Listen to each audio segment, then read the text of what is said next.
สวัสดีครับท่านผู้ชมท่านผู้ฟังทุกท่านกับผม PNS จะพาท่านผู้ชมมาพบกับเรื่องราวสุดยอดกองกลางที่ดีที่สุดคนหนึ่งในช่วงยุคของเขา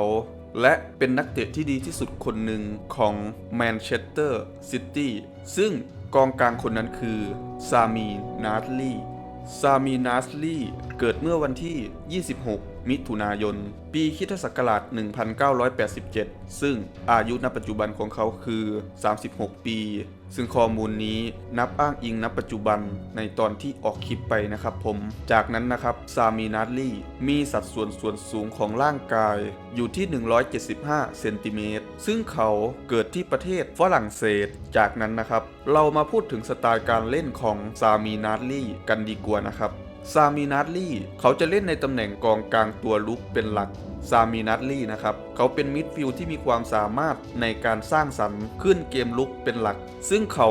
เป็นกองกลางที่มีความสามารถทางวิสัยทัศน์การจ่ายบอลทักษะทางเทคนิคและความสามารถในการอ่านเกมและความเข้าใจในรูปแบบเกมในแต่ละสถานการณ์ในช่วงอยู่ในสนามโดยซามีนาสลีเขายังเป็นกองกลางที่มีความสามารถในการควบคุมบอลการเลี้ยงบอลมีความเร็วและมีการจ่ายบอลที่แม่นยำและยังมีความสามารถในการใช้เท้าทั้งสองข้างให้เหมาะสมกับตำแหน่งของเขาซึ่งเขายังเป็นนักเตะที่มีการเล่นลูกนิ่งหรือ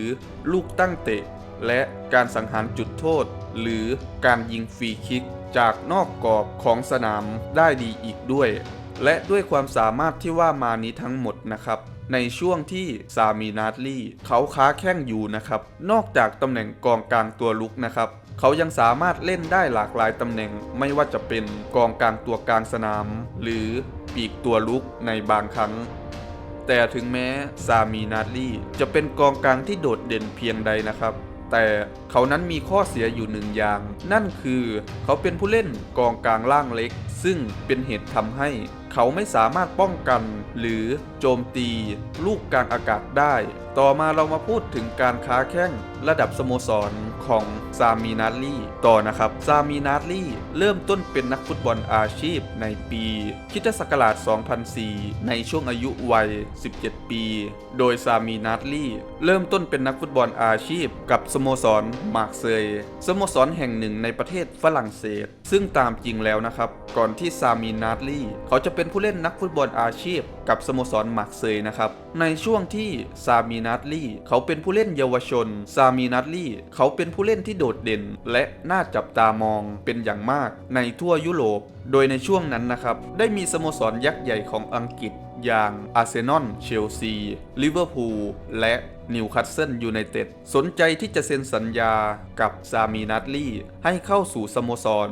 ในฐานะผู้เล่นเยาวชนและซึ่งในท้ายที่สุดนะครับสโมสรมาร์เซย์ก็ได้เสนอสัญญาให้เขาได้เข้าสู่สโมสรชุดใหญ่และให้เป็นผู้เล่นกำลังหลักของสโมสรชุดใหญ่ในช่วงเวลานั้นเพื่อให้เขาตัดสินใจอยู่สโมสรต่อโดยในช่วงแรกของซามีนาสลีกับมาร์เซย์นะครับเขาโชว์ฟอร์มให้กับสโมสรได้ดีในระดับหนึ่ง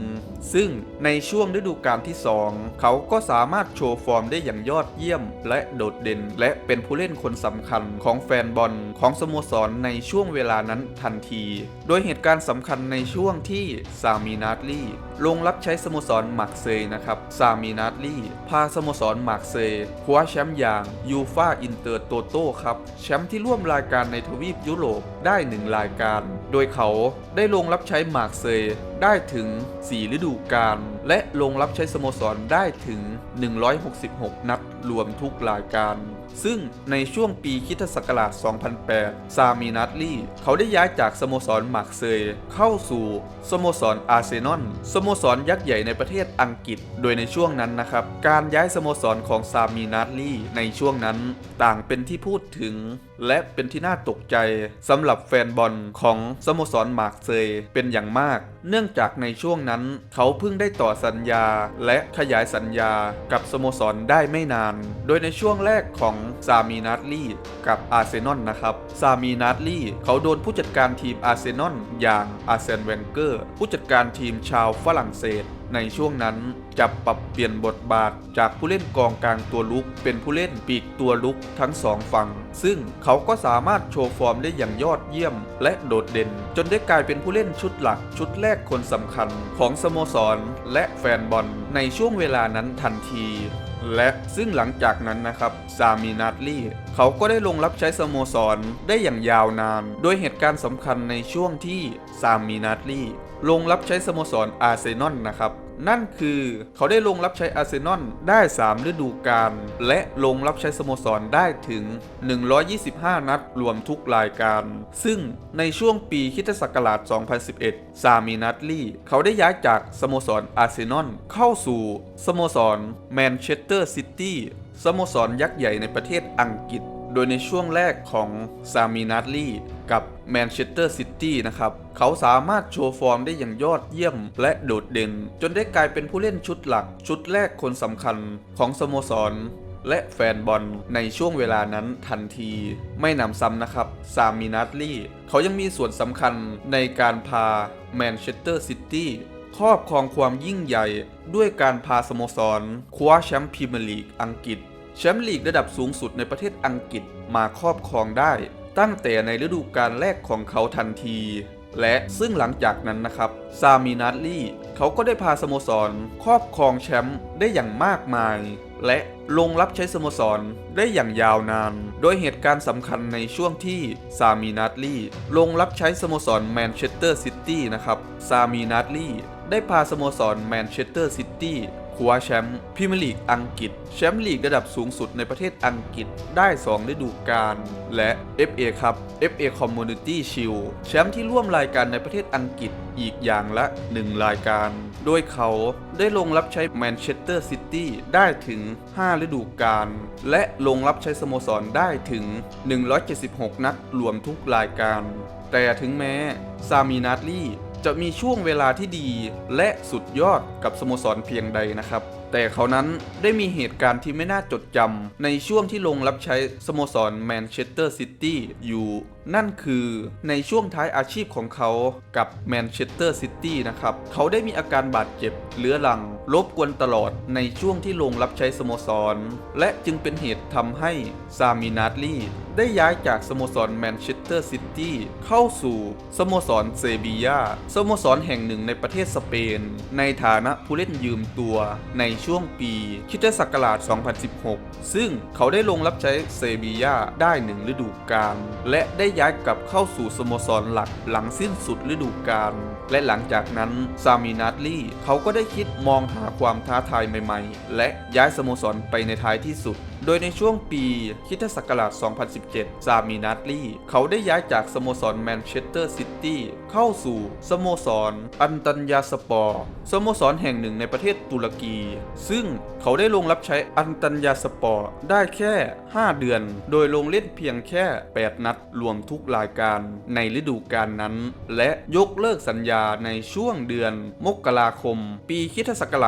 2018และซึ่งหลังจากนั้นนะครับในช่วงเดือนพฤษภาคมปีค.ศ. 2019ซามีนัดลี่เขาได้ย้ายเข้าสู่สโมสรเวสต์แฮมยูไนเต็ดสโมสรแห่งหนึ่งในประเทศอังกฤษด้วยสัญญาระยะสั้นครึ่งฤดูกาลและหลังจากนั้นนะครับหลังสิ้นสุดฤดูกาลในช่วงเดือนกรกฎาคมปีค.ศ. 2019ซามีนัดลี่เขาได้ย้ายจากเวสต์แฮมยูไนเต็ดเข้าสู่สโมสรอันเดอร์เลดสโมสรยักษ์ใหญ่ในประเทศเบลเยียมซึ่งเขาได้ลงรับใช้อันเดอร์เลดได้ไม่ถึงฤดูกาลโดยลงเล่นเพียงแค่8นัดรวมทุกรายการในฤดูกาลนั้นและยกเลิกสัญญาในช่วงปีค.ศ.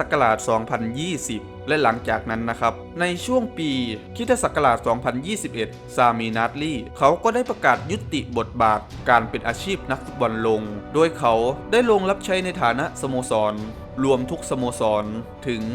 519นัดรวมทุกรายการและลงรับใช้สโมสรได้ถึง16ฤดูกาลต่อมาเรามาพูดถึงในนามทีมชาติของซามีนัดลี่ต่อนะครับซามีนัดลี่ลงรับใช้ทีมชาติฝรั่งเศสโดยซามีนัดลี่เขาเปิดตัวในทีมชาติฝรั่งเศสในปีค.ศ. 2007ในช่วงอายุวัย20ปี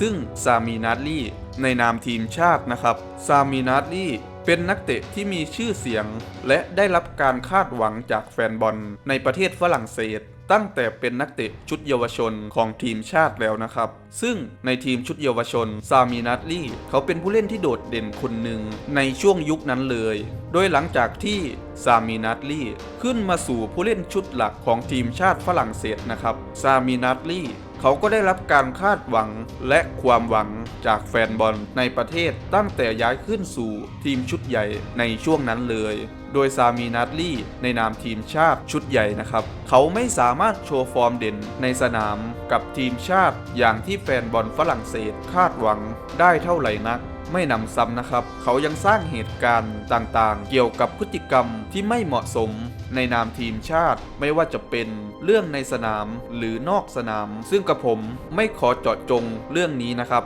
และซึ่งด้วยเหตุนี้นะครับเขาแทบจะล้มเหลวกับทีมชาติเลยก็ว่าได้โดยเหตุการณ์สำคัญในช่วงที่ซามีนัตลี่ลงรับใช้ทีมชาติฝรั่งเศสนะครับนั่นคือการลงรับใช้ทีมชาติได้แค่41นัดรวมทุกรายการของทีมชาติและเขาได้ลงรับใช้ทีมชาติฝรั่งเศสได้แค่7ฤดูกาลโดยเจ้าตัวได้ยุติบทบาทในนามทีมชาติในปีคริสตศักราช 2013 ในช่วงอายุเพียงแค่ 27 ปีและนี่คือเรื่องราวทั้งหมดของซามีนัตลี่สุดยอดกองกลางที่ดีที่สุดคนหนึ่งในช่วงยุคของเขาและเป็นนักเตะที่ดีที่สุดคนหนึ่งของแมนเชสเตอร์ซิตี้ซึ่งสำหรับคลิปนี้ถ้าผิดพลาดข้อมูลใดและประการใดก็ขออภัยมาณที่นี้ด้วยนะครับถ้าท่านชอบก็อย่าลืมกดถูกใจกด Subscribe และแชร์เพื่อเป็นกำลังใจให้ผมหน่อยนะครับส่วนตัวผมก็ขอตัวลาไปก่อนสำหรับคลิปนี้สวัสดีครับ